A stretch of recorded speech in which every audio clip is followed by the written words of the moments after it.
Everyone, मैं मोनिका स्वागत करती हूँ आपका अपने YouTube channel study with Monika में।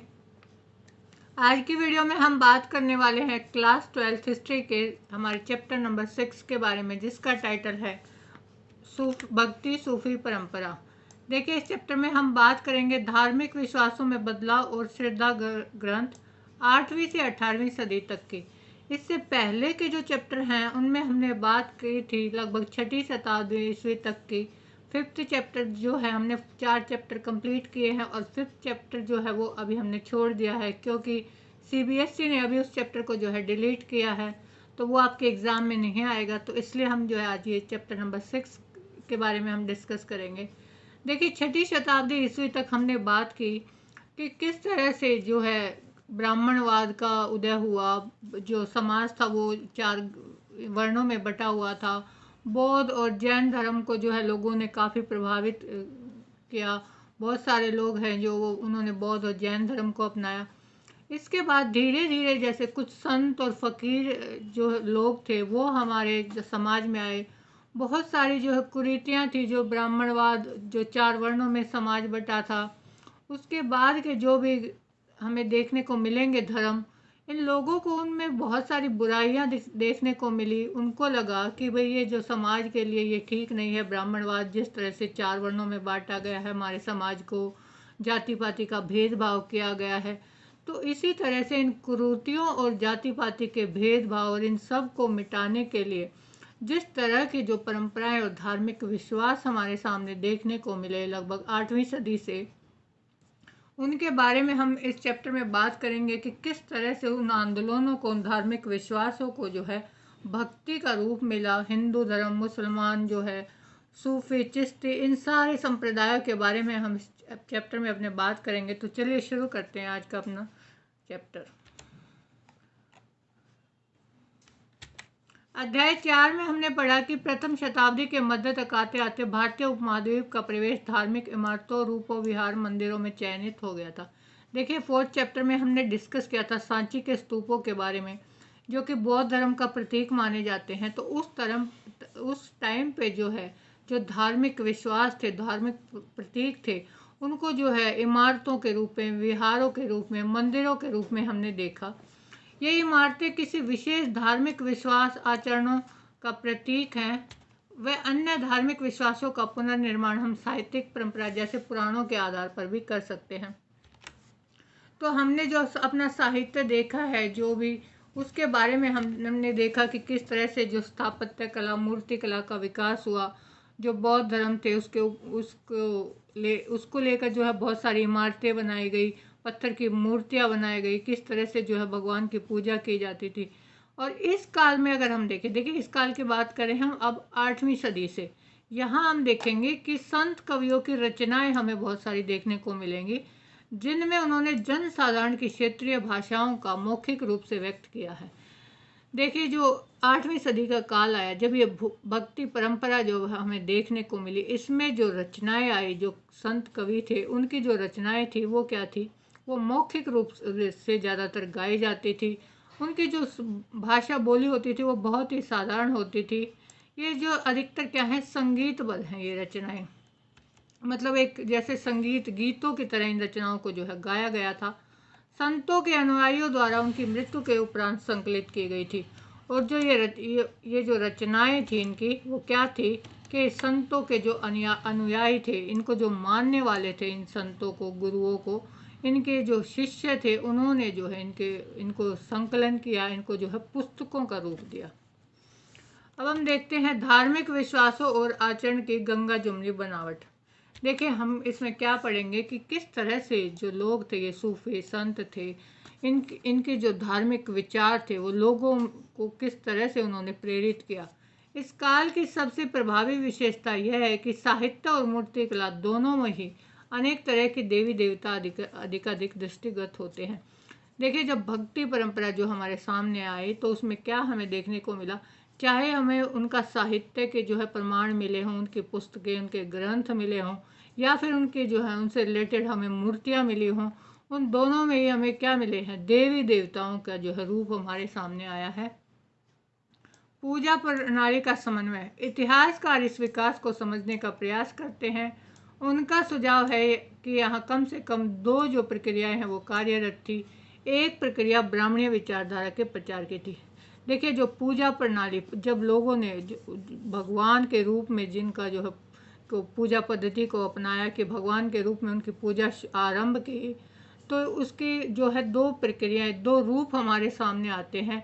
एक रूप तो क्या है, जो ब्राह्मणीय विचारधारा को मानता है। देखिए, ब्राह्मणीय विचारधारा का मतलब क्या है। पहले भी मैंने बताया आपको कि ब्राह्मणीय विचारधारा का मतलब वो है कि जब ब्राह्मणों ने जो हमारे समाज को है 4 वर्णों में बांटा था, तो उनके जो ग्रंथ हैं वो क्या है, ये ग्रंथ सरल संस्कृत छंदों में है। ब्राह्मणीय विचारधारा को मानने वाले लोगों की अगर हम बात करते हैं तो उनके जो ग्रंथ है वो संस्कृत में लिखे गए हैं, जो वैदिक विद्या से भी स्त्रियों और शूद्रों द्वारा भी ग्राह्य थे। इसका मतलब क्या है कि जो पहले, अगर हम ऋग्वैदिक और वैदिक काल की बात करें, तो उस समय पर जो स्त्रियां थी और शूद्र थे, उनको इन ग्रंथों को, इन पुराणों को जो है पढ़ने की इजाज़त नहीं थी। वो जो है इनको छू नहीं सकते थे। लेकिन बाद में धीरे धीरे क्या हुआ, समय के साथ बदलाव आए। जब 8वीं सदी की हम बात करें तो उनको जो है क्या परमिशन मिल गई कि ये जो ग्रंथ हैं, ये जो वेद हैं, इनका उच्चारण जो है तेज स्वर में होता था। और जो ये स्त्रियां और शूद्र हैं, पहले हमने देखा था कि जो है उच्चारण होता था और वे सिर्फ उनको सुन सकते थे। लेकिन 8वीं सदी आते आते जो है, जो वैदिक विद्या थी, वैदिक ग्रंथ थे, उनको ये स्त्रियां और ये शूद्र, ये जो है सब लोग इनको पढ़ सकते थे। ग्राह्य मतलब थे कि ये लोग भी इनको ग्रहण कर सकते थे। इस काल की एक अन्य प्रक्रिया थी स्त्रियों, शूद्रों व अन्य सामाजिक वर्गों की आस्था और आचरणों को ब्राह्मणों द्वारा स्वीकृत किया जाना और उसे एक नया रूप देना। देखिए, इसकी जो एक अन्य प्रक्रिया हमारे सामने आई वो क्या थी, वो एक पहले वाले ब्राह्मणवाद से बिल्कुल अलग थी। पहले वाला अगर हम ब्राह्मणवाद देखें तो उसमें जो स्त्रियां थी, महिलाएं थी, शूद्र जाति के जो लोग थे, जो जिन्हें हम चौथा वर्ण कहते हैं, जिसे नीच कुल माना जाता था उस समय में, और अन्य सामाजिक वर्ग, अन्य सामाजिक वर्ग भी जो है पिछड़ी जातियां ही, हम जैसे शिल्पकार हैं, किसान हैं, या फिर घुमक्कड़ हैं, चरवाहे हैं, ये सारे जो वर्ग थे, इनको भी जो है ब्राह्मणों ने स्वीकार कर लिया था कि भाई ये लोग भी जो हैं हमारे समाज का एक हिस्सा है, इनका भी जो है वेद ग्रंथ पढ़ने का इनको हक है। मतलब ये है कि जो थोड़ा सा जो जाति पाति का जो भेदभाव था, उसका जो है इस समय में जो है वो मिट गया था, कम हो गया था। इस प्रक्रिया का सबसे विशिष्ट उदाहरण हमें पूरी उड़ीसा में मिलता है, जहाँ मुख्य देवता को 12वीं सदी तक आते आते जगन्नाथ विष्णु के रूप में प्रस्तुत किया गया। अब टाइम के साथ जो है चेंजेज आते गए, लोगों की विचारधाराएं बदलती गई। अब पूरी उड़ीसा अगर के मंदिर की अगर हम बात करें तो 12वीं सदी तक आते आते देखिए, जो जगन्नाथ थे उनको एक मनुष्य के रूप में जो है आरंभ में माना जाता था।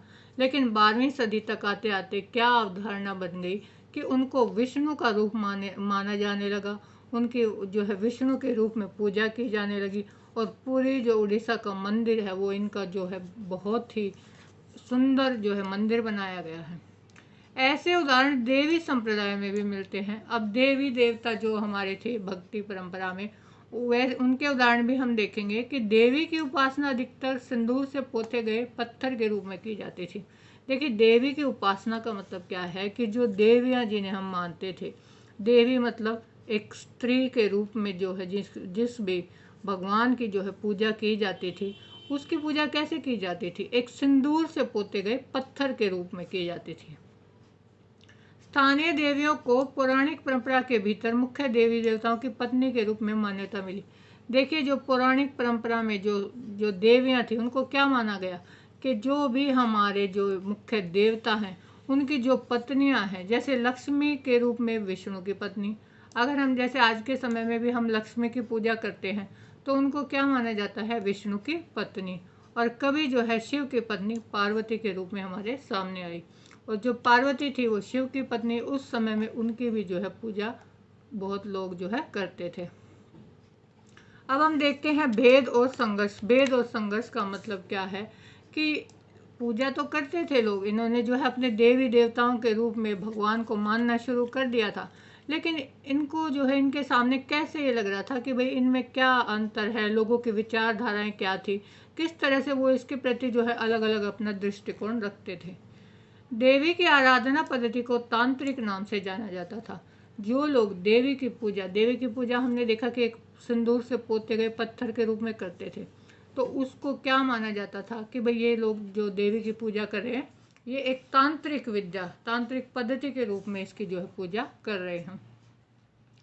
तांत्रिक पूजा उपमहाद्वीप के जो है कई भागों में प्रचलित थी। इसमें जो है स्त्री और पुरुष दोनों ही शामिल थे। देवी की जो पूजा की जाती थी तांत्रिक विद्या के रूप में, उसमें जो है स्त्री और पुरुष, महिलाएं भी शामिल होती थी और पुरुष भी। इसके अतिरिक्त कर्मकांडीय संदर्भ में वर्ग और वर्ण के भेद की अवहेलना की जाती थी।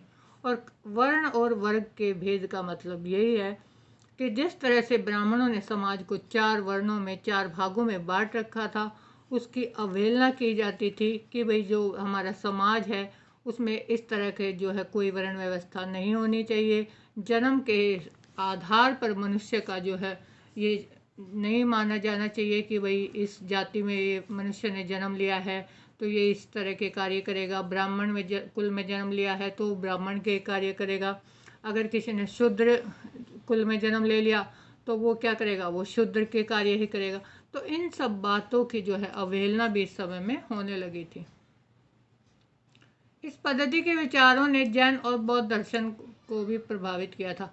देखिए, ब्राह्मणीय व्यवस्था को तो प्रभावित किया ही, साथ साथ जो जैन और बौद्ध धर्म को के लोग जो मानने वाले थे इसको भी इन्होंने प्रभावित किया, खास तौर पर उपमहाद्वीप के पूर्वी, उत्तरी और दक्षिणी भागों में।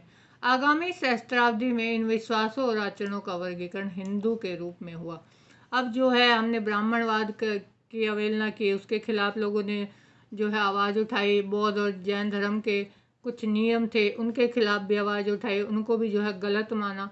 तो आगे जिस पद्धति के रूप में, जिस धर्म के रूप में जिसका जो है प्रचलन आरंभ हुआ, उसे क्या माना जाता है, अगले 100 सालों में जिन विश्वासों और आचरणों का प्रयोग किया गया उसे हम हिंदू रूप में लेते हैं कि भाई हिंदू धर्म के रूप में। वैदिक कुल में अग्नि, सोम और इंद्र जैसे देवता पूरी तरह गौण हो गए और साहित्य व मूर्ति कला दोनों में उनका निरूपण नहीं दिखता। देखिए, 8वीं सदी की अगर हम बात करें तो हमने देखा था कि जब वैदिक कुल था, हमारा जो वैदिक काल था, उसमें कौन कौन से जो है हमारे ये ईश्वर थे, उनकी पूजा होती थी। हम अग्निदेव की पूजा करते थे, सोमदेव की पूजा करते थे, इंद्रदेव की पूजा करते थे। लेकिन इस समय में जो है इनकी जो है इनका जो है कम महत्व हमें मिला। और साहित्य और मूर्तिकला दोनों में ही, वैदिक कुल में तो हमें इनका वर्णन मिलता है लेकिन बाद में इनका महत्व थोड़ा कम हो गया। हालांकि वैदिक मंत्रों में भी शिव और देवी की झलक मिलती है, लेकिन हम बात करें वैदिक काल के वैदिक मंत्रों की तो वहाँ हमें जिन्हें हम हिंदुओं के देवी देवता मानते हैं, शिव, उनका जो है उनके मंत्रों का या उनकी जो है देवी की झलक, मतलब देवी जो शिव की पत्नी थी पार्वती, उनका वर्णन हमें वैदिक कुल में भी देखने को मिलता है। वैदिक परिपाटी के प्रशंसक उन सभी आचार्यों की निंदा करते थे जो ईश्वर की उपासना के लिए मंत्रों के उच्चारण के साथ यज्ञों के संपादन से परे थे। देखिए, जो वैदिक काल था, हमारा वैदिक समय था, उसमें क्या था कि उन सभी लोगों की निंदा की जाती थी जो ईश्वर की की उपासना के लिए, ईश्वर की पूजा करने के लिए मंत्रों का उच्चारण और यज्ञ जो है नहीं करते थे। जो लोग यज्ञ नहीं करवाते थे, मंत्रों का उच्चारण नहीं करते थे, उनको जो है, जो ब्राह्मण थे हमारे वैदिक समय में, वो उनको अच्छी नज़र से नहीं देखते थे। उनको जो है ये नहीं माना जाता था कि भाई ये सही तरीके से जो है ईश्वर की उपासना कर रहे हैं। इसके विपरीत वे लोग थे जो तांत्रिक आराधना में लगे थे और वैदिक सत्ता की अवहेलना करते थे। अब 8वीं सदी में क्या हुआ कि हमने देखा कि तांत्रिक आराधना, जिन्हें हम देवी की पूजा के रूप में देख रहे हैं, उन लोगों ने क्या किया, उन लोगों ने दैविक सत्ता की अवहेलना की, कि जो वैदिक सत्ता की अवहेलना की कि भाई वैदिक काल में जो तुम ये यज्ञ और ये मंत्रों का उच्चारण, ये संस्कृत ग्रंथों का पाठ और ये सब कर रहे हो, ये जो है हम इनको सही नहीं मानते। हमारे लिए जो हमारी देवियां हैं उनकी पूजा पद्धति का जो कार्य है, उनकी पूजा उपासना, उसको हम सही मानते हैं। इसके अलावा भक्त अपने इष्ट देव विष्णु और शिव को भी कई बार सर्वोच्च प्रक्षेपित करते हैं और इस समय पर जो भक्त हुए उन्होंने अपने इष्ट मतलब अपने ईश्वर विष्णु और शिव, इसका जो है इनकी जो है बहुत पूजा पाठ की, और इन्हीं को वो जो है सर्वोच्च मानते थे। वैदिक काल के जो अग्नि इंद्र सोम है उनका जो है महत्व ये स्वीकार नहीं करते। अब हम देखते हैं उपासना की कविताएं कि जिस तरह से लोगों ने अपनी भक्ति परंपरा को आगे लेके गए, वो भक्ति की पूजा की, उनका जो है कविताओं का उसमें क्या महत्व है। प्रारंभिक भक्ति परंपरा। भक्ति परंपरा को मुख्यतः देखिए दो वर्गों में बांटा जाता है, एक सगुण एक निर्गुण। जो भक्ति परंपरा है उसमें सगुण जो भक्ति परंपरा है उसका अर्थ क्या है। सगुण का अर्थ होता है जिसमें जो है जो प्रभु हैं, जो हमारे ईश्वर हैं, उसके साक्षात रूप का जो है वो, जैसे मूर्ति पूजा को अपनाते हैं, उनका वो एक रूप मानते हैं कि भाई इस रूप में हम अपने भगवान की पूजा करते हैं। और जो निर्गुण भक्ति परंपरा को मानने वाले जो संत थे वो क्या मानते थे कि जो ईश्वर है ना वो एक निराकार स्वरूप है, उसका कोई रूप नहीं है। हम वो मूर्ति पूजा का खंडन करते थे। वो जो है प्रकृति की हर चीज में जो है ईश्वर की के विद्यमान होने की बात कहते थे। प्रथम वर्ग में शिव विष्णु और उनके अवतार में देवियों की आराधना आती है। सगुण, यहाँ बात हो रही है सगुण भक्ति परंपरा की, तो उसमें यही है कि वे शिव विष्णु उनके अवतार की, देवियों की, इनकी जो है पूजा पद्धति की बात करते हैं, जिनके मूर्त रूप में अवधारणा हुई है, मतलब जिन्हें हम देख सकते हैं, समझ सकते हैं कि भाई हाँ ये शिव है। पहचानते हैं ना मूर्तियों से कि भाई ये शिव की मूर्ति है, ये श्री राम की मूर्ति है, विष्णु की मूर्ति है। लेकिन जो निर्गुण भक्ति परंपरा है वो अमूर्त, मतलब जिसका कोई आकार नहीं है, निराकार ईश्वर की उपासना की जाती थी। निर्गुण भक्ति परंपरा वाले लोग जो हैं वो प्रकृति की प्रत्येक वस्तु में जो है ईश्वर का रूप देखते हैं। अब हम चलते हैं साउथ की तरफ। तमिलनाडु में जो है जो संत थे उन्होंने जो है भक्ति परंपरा को कैसे अपनाया। तमिलनाडु के अलवार और नयानार। देखिए तमिलनाडु में जो है दो ग्रुप जो हमारे सामने आते हैं, एक अलवार संत है, एक नयानार संत है। जो अलवार संत हैं वो विष्णु के भगत हैं, मतलब जो विष्णु की भक्ति करते थे जो लोग, जो संत फकीर, उनको बोला जाता था अलवार, और जो शिव की भक्ति करते थे उनको बोला जाता था नयानार। भक्ति आंदोलन लगभग 6ठी शताब्दी। अलवारों विष्णु भक्ति में तन्मय और नयानारों शिव भक्तों के नेतृत्व में हुआ। कि जो तमिलनाडु में जो भक्ति आंदोलन 6ठी शताब्दी के बाद आया उसमें क्या था कि विष्णु भक्ति में तन्मय, मतलब उसमें लीन। जो अलवार संत थे वो विष्णु की भक्ति में लीन थे, विष्णु को अपना इष्ट मानते थे, अपना देवता मानते थे। और जो नयानार थे वो शिव जी को, शिव भगवान को जो है अपना अपना भगवान मानते थे। वह एक स्थान से दूसरे स्थान पर भ्रमण करते हुए तमिल में अपने इष्ट की स्तुति में भजन गाते थे। अब ये जो अलवार और नयानार संत थे ये क्या करते थे, ये घुमक्कड़ जीवन जीते थे, एक जगह से दूसरी जगह पर जाते थे, भ्रमण करते थे, और तमिल भाषा में जो है कविताएं, गीत, भजन गाते थे, और अपने इष्ट की, मतलब अपने भगवान की जो है वो स्तुति, मतलब उसकी उनका जो है वो ध्यान करते थे, उनकी पूजा की ये पद्धति थी। अपनी यात्राओं के दौरान अलवार और नयानार कुछ पावन स्थलों को अपने इष्ट देव का निवास स्थान घोषित किया, और बाद में मंदिरों का निर्माण हुआ और वे तीर्थस्थल बन गए। देखिए ये घुमक्कड़ जीवन जीते थे, एक जगह से दूसरी जगह पर जो है घूमते रहते थे, और जहाँ जहाँ जाते थे तो किसी किसी स्थान पर वो क्या कर देते थे, किसी स्थान को जो है अपने इष्ट देव का, मतलब अपने ईश्वर का, उसे निवास स्थान जो है घोषित कर देते थे कि भाई ये जो जगह है ये हमारे ईश्वर की है। और बाद में वहाँ क्या हुआ कि धीरे धीरे जो है वहाँ पर मंदिरों का निर्माण होने लगा, और लोगों के लिए वो क्या बन गए, तीर्थ स्थल बन गए। तीर्थ स्थल का मतलब ये है कि एक धार्मिक जो है उनको स्थल माना गया, लोग वहाँ पर आने लगे, उस ईश्वर की पूजा पाठ करने लगे। जाति के प्रति दृष्टिकोण। इतिहासकार मानते हैं कि अलवार और नयानार संतों ने जाति प्रथा में ब्राह्मण की प्रभुता के विरोध में आवाज उठाई। देखिए जाति जाति प्रथा के बारे में हम बात करें तो ब्राह्मणवाद जो था उसने, मैंने बताया कि भाई 4 तरह के उन्होंने वर्णों में समाज को बांट रखा था। जाति पाति का जो है बहुत ज़्यादा बोलबाला था ब्राह्मणवाद में। तो जो ये अलवार और नयानार संत थे, इन्होंने क्या किया, इन्होंने जाति प्रथा का जो है विरोध किया। ब्राह्मणों की प्रभुता, उन्होंने कहा कि हम जो है इस ब्राह्मणवाद की जो व्यवस्था है समाज के लिए, इसको नहीं मानते। कुछ हद तक यह बात सत्य भी प्रतीत होती है, क्योंकि भक्ति संत विभिन्न समुदायों से थे, जैसे ब्राह्मण, शिल्पकार, किसान, तो कुछ अन्य जातियों से थे जिन्हें अस्पृश्य माना जाता था। अब ये बात हमें साहित्यों से, ग्रंथों से पता लगी कि भाई ये बात सच थी कि जो अलवार और नयानार संत थे, उन्होंने जाति प्रथा के इस भेदभाव का जो है विरोध किया। क्योंकि जो अलवार और नयानार संत हमें देखने को मिले, वो किसी एक जाति या समुदाय से नहीं थे, किसी भी एक जाति से या समुदाय से वो बिलोंग नहीं करते थे।